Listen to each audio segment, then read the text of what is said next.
Take a look at this, please. It is the price of oil at $73 a barrel. OK, it's up almost $2 this morning. Not that much movement, though, bearing in mind the background. The CEO at the American Petroleum Institute is Mike Sommers, and he joins me now. Mike, why are oil prices not spiking? Can you explain it?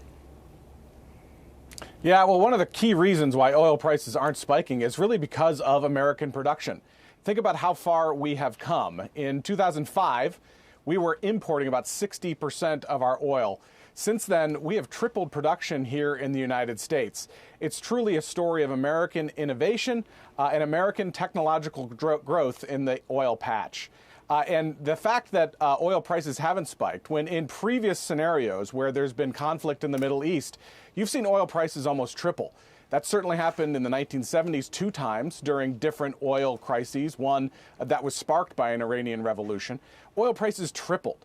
And we're at the point now, because of American production, because of that innovation, that we're much more protected from these kinds of conflicts in the Middle East. But we don't want the Israelis or anybody to go after Iranian oil installations, which would mess up their export of oil. We want them to keep exporting oil, don't we? Well, that's exactly right. There's one facility, Karg Island in particular, that is responsible for most of Iranian production. But let's think about this for a minute.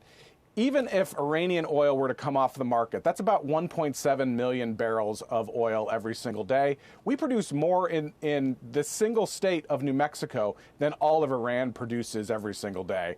So we are insulated in many cases because of that American production, which is one of the reasons why we need the right policies here in place in the United States to continue that advancement. Sure.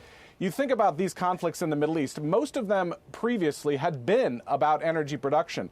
They're not about energy production anymore. They're about existential issues, about whether or not Iran gets a nuclear bomb. Yeah. And the United States is insulated thanks to American production and the innovation that has occurred within this industry.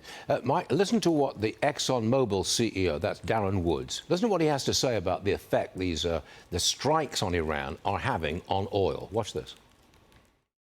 There were strikes in anticipation of potential disruptions to the ability for Iran to export oil.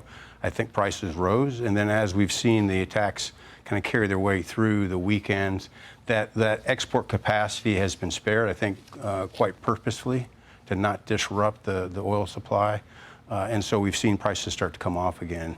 There's enough spare capacity in the system today to accommodate any Iranian oil that comes off the market. The bigger issue will be if infrastructure for exports or the shipping past the Strait of Hormuz is impacted. That'll have a bigger impact. Mike, the Straits of Hormuz, they're a bottleneck. I don't think the Iranians are in a position to close the Straits of Hormuz. Am I right? Well, that's the biggest concern I think we should have, and why we should throw a caution flag about what this is going to do to oil prices. If there were something to happen in the Straits of Hormuz, about 25% of the world oil production goes through the Straits of Hormuz, fully a quarter of oil production. And that could have a significant price increase if that were to happen. But it certainly isn't in Iran's interest to shut down the Straits of Hormuz, because all of their oil flows through the Straits. So I think their self-interest is going to win out, and hopefully there won't be a conflict that moves into the Straits at this point, because that would mean, I think, a significant price increase for American consumers. Nobody wants the price of oil to go up, do they? I mean, China, Russia, North Korea, you name it, they don't want the price of oil to go up.